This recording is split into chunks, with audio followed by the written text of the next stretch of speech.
दोस्तों नमस्कार। आशा करता हूँ आप सब बहुत अच्छे होंगे। आपने सही पढ़ा थंबनेल में कोविड-19 के फ़ायदे। मैं मानता हूँ कोविड-19 एक बहुत ही बड़ी पेंडेमिक है। इससे बहुत ही बड़ा इकोनॉमिक लॉसेस हुआ है। बट इस कोविड-19 ने भारत को ही नहीं अपितु पूरे विश्व को एक प्राकृतिक रूप से एक बहुत बड़ा वरदान मिल गया। जो प्रकृति की आबो हवा जो इतनी ख़राब हुई थी वो आज सुधर गई है। आज हम अगर अपने देश में देखें तो गंगा का जल पीने योग्य हो गया है, यमुना जी का पानी एकदम स्वच्छ हो गया है और भारत में हवाओं की गुणवत्ता बहुत ही अच्छी हो गई है। अगर हम देखें तो कई वर्षों बाद सहारनपुर से हिमालय की चोटियां दिख रही हैं और सूर्य का प्रकाश लो हो गया है। मई के महीने में गर्मी एहसास नहीं हो रही है। ये अपितु ये कैसा हुआ है? ये कोविड-19 का एक फ़ायदा है, जो कि कोविड-19 ने एक लॉकडाउन दिया और लॉकडाउन से प्रकृति की हवा सुधरी। अगर हम देखें तो इसमें अगर हमें समझना होगा कि इसे हमें बनाए कैसे रखना है। हमें इकोनॉमिक और इन्वायरमेंट को फ्रेंड की तरफ देखना होगा, क्योंकि इकोनॉमी और हम कितना भी इकोनॉमी बूस्ट कर जाए और इन्वायरमेंट अगर अच्छा नहीं रहा तो एक ही दिन में सब कुछ धराशायी हो जाता है।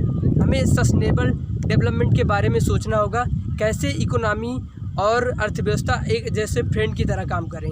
ये हमें इतनी अच्छी हवा, इतना अच्छा गंगा का जलस्तर मिल गया है, अगर हमें इसे बचाने की तरफ सोचना होगा। ये अपितु किसी एक व्यक्ति का काम नहीं है, ये हमें सबकी दायित्व है, हमारी सामाजिक दायित्व है हम सबका कि हमें सोचना होगा हम इसको कैसे बनाए रखें। हमें इसे बनाए रखना सबसे बड़ी चुनौती है। ये कोविड-19 ने हमें लॉकडाउन दिया। ये लॉकडाउन ने हमें जो सिखाया अभी तो ये कोई किताब नहीं सिखा सकती थी। इसने हमें एक बहुत ही बड़े परिवर्तन के रूप में एक बहुत ही अच्छी चीज़ सिखा दी। मैं मानता हूँ हम सब मिलकर प्रकृति की ओर बढ़ेंगे, इसे सुरक्षित रखने की ओर बढ़ेंगे। जलस्तर को गंगा जी को साफ़ करने के लिए हमारी सरकार ने करोड़ों रुपए की योजनाएं चलाई। आज वो गंगा जी अब स्वयं ही स्वच्छ हो गई और जिस यमुना जी को साफ़ करने की बात की जा रही थी, आज वो यमुना जी स्वयं स्वच्छ हो गई। इससे हमें पता चलता है कि प्रकृति को हमें कुछ नहीं करना, हम प्रकृति की छेड़छाड़ ना करें। प्रकृति स्वयं सक्षम है अपने आप को सुधारने के लिए, ऐसा मैं मानता हूँ। मुझे लगता है ये सही भी है। आप भी सोचिए कि हम प्रकृति को कैसे समझ सकते हैं। हमें ये हमारा खुद का दायित्व है, हम प्रकृति को ऑब्जर्व करें, हम सब का दायित्व है। मैं मानता हूँ आज ये कोविड-19 ने हमें लॉकडाउन दिया। लॉकडाउन में हमें दिखता है जानवर आज सड़कों पे दिखाई देते हैं, वो अपने घर को ढूंढने के लिए निकलते हैं। जहाँ पे आज बड़ी बड़ी बिल्डिंगें दिखती हैं, कहीं उनका कभी घर था।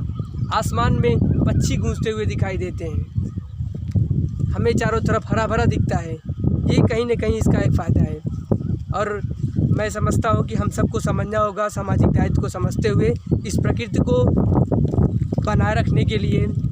ये मई के महीने में इतनी अच्छी हवाएं शायद नहीं मिलती थी कभी, कई वर्षों हो गया इतनी अच्छी हवाओं के लिए।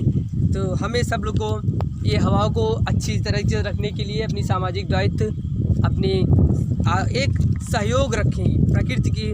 जैसे हम अपना ख्याल रखते हैं वैसे प्रकृति का ध्यान रखने के लिए हमें एक सहयोगी प्राकृतिक सहयोग बनाना होगा। प्राकृतिक सहयोग अगर हम बना लेंगे तो ये ऑटोमेटिक सब सुधर जाएगा। अगर आपके क्या सुझाव हैं हमें कमेंट करके ज़रूर बताइए। धन्यवाद। जय हिंद।